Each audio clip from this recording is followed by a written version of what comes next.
Okay, if you're here, it's because you're looking for fat, creamy overdrive. The kind of stuff you heard in the 70s where the sound was thick and chunky, but not too harsh. And if you're here, it's because you want to know what pedals you need to recreate the sound. Well, I got news for you. They didn't do it with pedals, or rather, not just pedals. But we're going to do it with just pedals, so buckle up. The pedals I use to get this sound are the MXR 78 Badass Distortion, the TC Electronic Zeus Drive, the Berhinger EQ700, and the Caline Snakebite Reverb. All of these are available in the links in the description. And my settings will be pretty clear to see, and you'll notice that in all cases my settings are pretty minimal, but I would let you know that's just how it worked out with my guitar and my amp. My guitar's an Aria Pro 2 TS400. My amp's a Supro 1648 RT. And with your guitar and amp, the settings will definitely be different. That's just how it works. To demo this chain, we got two classic licks here, but to avoid demonetization, we're going to slightly change them, both the lick and the name. But I feel like if you're steeped in the 1970s classic rock sound, you know what we're looking at, right?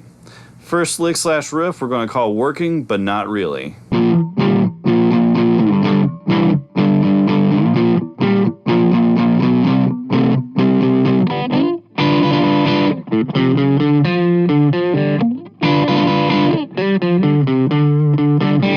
Yeah, we're definitely not going into overtime on this video. It's a well-balanced lick, you know, it's got chunky rhythms and a lead part that really cuts through, but it's all with the same settings. So first, let's hear it clean, which is, again, my TS400 going through a Supro amp.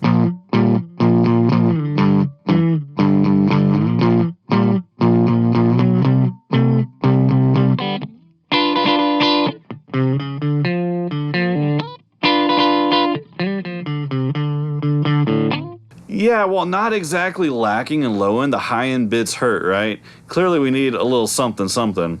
First, let's talk about the workhorse of this sound, which is going to be the MXR 78 Badass Distortion, which is obviously purpose built for this.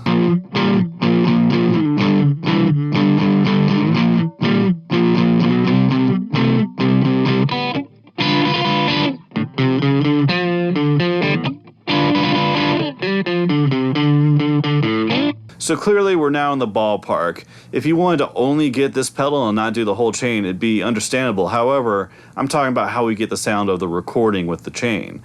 First thing we need to add in to get there would be a preamp, and I've been using the TC Electronic Zeus Drive pedal, a clone, which I'm using as a preamp. It's just adding a little more treble and I'm a little dirt, and I'm using the fat function on it. And I think it really helps give it some girth.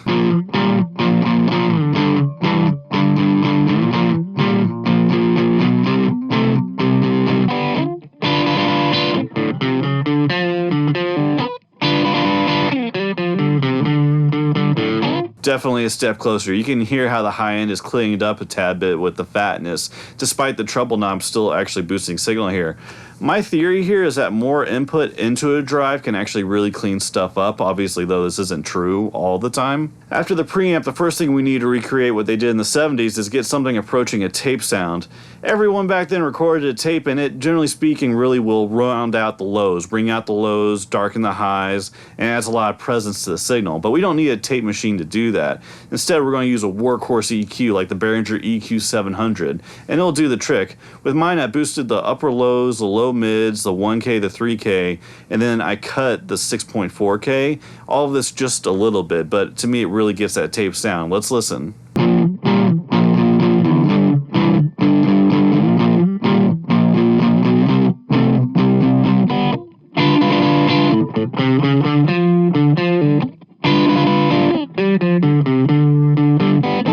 Now, if you ask me, this is it. You can stop here, and if you're playing this live and not at home, I say you should stop here, because I don't think it makes sense to add this sort of reverb in a live setting. But if we're in the studio, we're going to add this reverb. And to replicate what they did, we're going to just use the Caline Snakebite Reverb, because it's going to do a really good job of just adding a little room sound.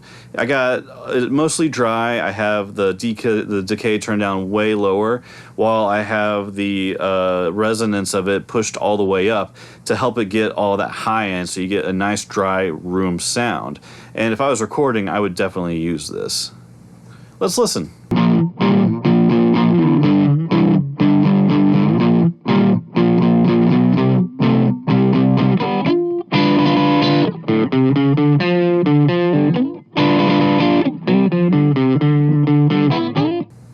Obviously, it's much more prominent in the higher sections, and I think most people would put way more reverb on this than I would.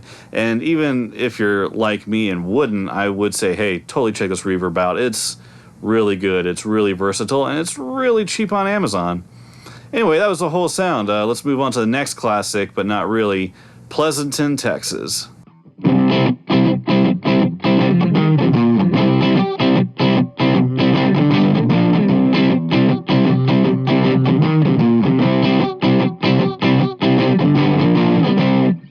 I'm sure there are a lot of nice girls in Pleasanton, Texas, but that's not what the song's about. It's kind of gross. It's warm, it's chunky, it's fat, it's creamy, and it's got overdrive. Let's break it down. Clean riff.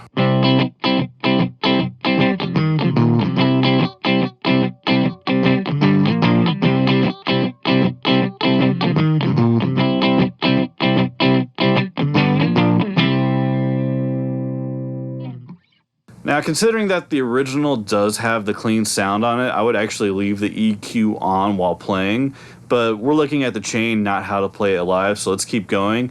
As you can hear, it's a bit shrill. Let's get the main workhorse, the MXR 78 Badass Distortion, back on it.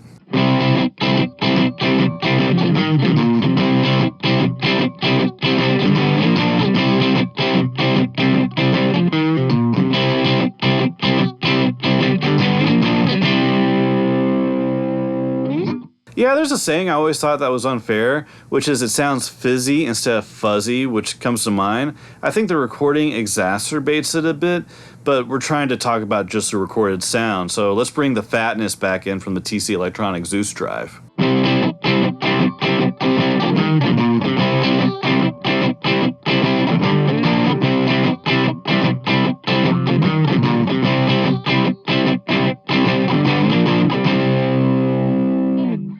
Yeah, that's bridging the gap real fast. Despite the treble boost adding treble, the fat function on this drive is focusing the tone in a big way.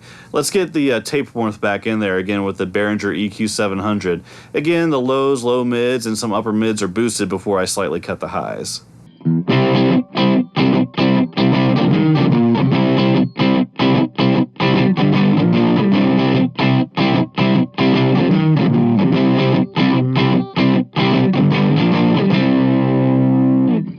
Again, if you ask me, it's basically there, but if you listen to this song, you can clearly hear some verb in the guitar. Mostly just room sound, but we're rolling with it. Let's get that verb back in there.